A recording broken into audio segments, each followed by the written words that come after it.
E o governador do estado, Carlos Moisés da Silva, esteve ontem na sede do Grupo RIC em Florianópolis. O governador concedeu uma entrevista exclusiva e falou sobre os mais diversos assuntos. A gente confere agora um resumo dessa entrevista que aconteceu lá na RIC de Florianópolis. Acompanhe. As principais ações da reforma do governo já estão sendo praticadas. As secretarias de Estado elas já funcionam hoje, que eram 15 setoriais, passaram para 10 setoriais. O Estado hoje já funciona com 10 secretarias.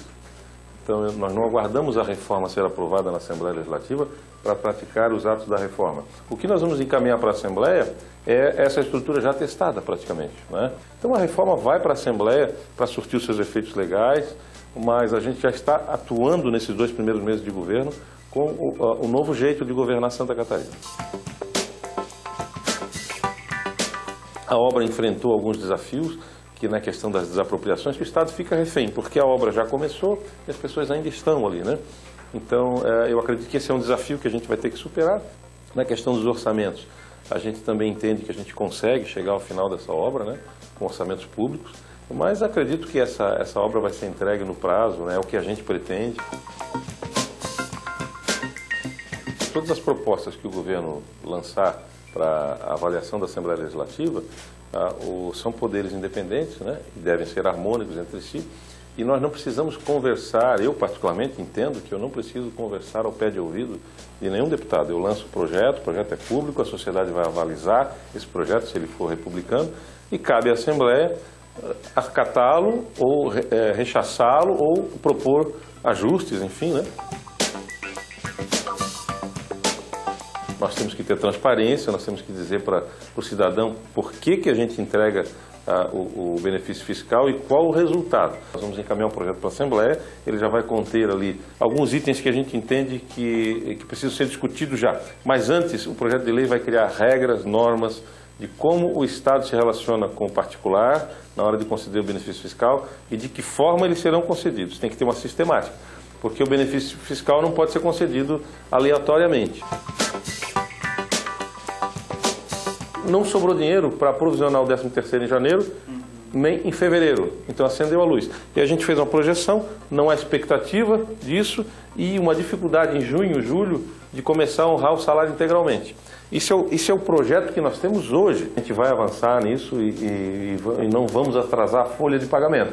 Mas nós temos que dividir essa responsabilidade com todos aqueles que utilizam-se do orçamento público, que é um só.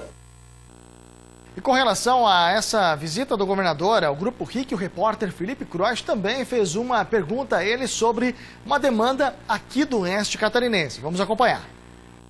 Governador, aqui no Oeste Catarinense as rodovias estaduais estão em situação precária. Elas são essenciais para o escoamento da produção agropecuária que movimenta a economia da nossa região. Em alguns pontos, além dos buracos, o asfalto está cedendo com o peso dos caminhões que transportam esses insumos. Inclusive, 2 Rotary Clubs de São Carlos e Palmito, cidades vizinhas aqui a Chapecó, realizaram por conta própria uma operação tapa-buracos para evitar acidentes e prejuízos materiais que vinham acontecendo com frequência pelos motoristas que passavam por essas rodovias. Eu quero saber se existe uma previsão para uma reforma geral com um novo recapeamento asfáltico das rodovias estaduais aqui do Oeste Catarinense e se o senhor considera um cronograma de manutenção mais frequente. Todos os municípios contribuem mensalmente com ela para a sua manutenção, então ela tem ciência, inclusive, das demandas de todos os municípios. Nada melhor, e tenho visto alguns exemplos aí, algumas regiões destas se organizaram, criaram lá adquiriram um veículo que faz a entrega do material de asfalto quente, por exemplo, e de forma em consórcio, cada funcionário de cada município, né, não precisa ter muitos, porque daí vários municípios mandam os seus funcionários, você tem ali um pelotão de mão de obra, né, para trabalhar na estrada, um de cada município, alguns de cada município, e com um veículo que é adquirido de forma conjunta para fazer uma manutenção básica das rodovias nos seus municípios, nas rodovias municipais. Penso que o Estado pode avançar, inclusive, e conveniar com essas associações de municípios para atender não só os municípios, como também as rodovias estaduais, aí com a participação, obviamente, do Estado.